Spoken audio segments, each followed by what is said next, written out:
नमस्कार, नए गाने के साथ फिर से एक बार हाजिर हूँ। वीडियो को लाइक करिए, कमेंट करके बताइए कैसा लगा। अगर आप मेरे चैनल पे नए हैं तो प्लीज चैनल को सब्सक्राइब जरूर करिए, बेल आइकन को प्रेस करिए और क्लिक करिए ताकि जो भी वीडियो अपलोड करूँ सबसे पहले आपके पास पहुंचे। वीडियो को फुल देखिए, स्किप मत करिए। आइए सुनते हैं एक माता रानी का भजन है, कैसे है।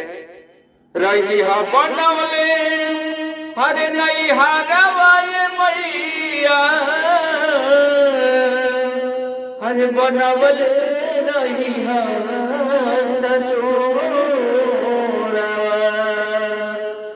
रही बनवले नई हारवाए मैया, बनवले रही ससुर बनवले रही हे मोरी मैया मंगिया के सिंदूरवा। हाँ बनवले रही हे मोरी मैया मंगिया के सिंदूरवा। रही बनवले माई सासी ससुर के देवर देवरानी सत ननद भसुर के।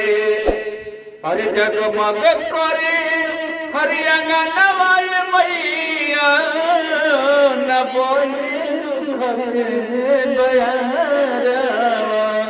बनवले रही हे मोरी मैया मंगिया के सिंदूरवा। बनवले रही हे मोरी मैया मंगिया के सिंदूरवा। शीश माई तने दुआ के चरणन नाई माथ शरण में आके। अरे कृपा तू मोर सही है मैया, हर में रखी नियारवा। कृपा तू मोर सही है मैया, नेहा रखी नियारवा। बनवले रही हे मोरी मैया मंगिया के सिंदूरवा। बनवले रही हे मोरी मैया मंगिया के सिंदूरवा।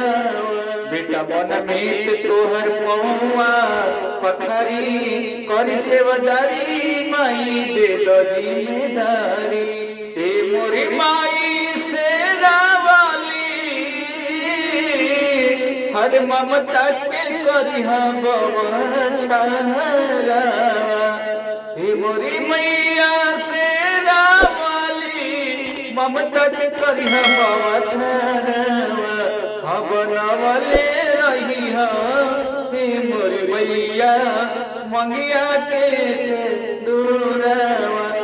बनवले रही हे मोरी मैया मंगिया के सिंदूरवा। जय माता दी।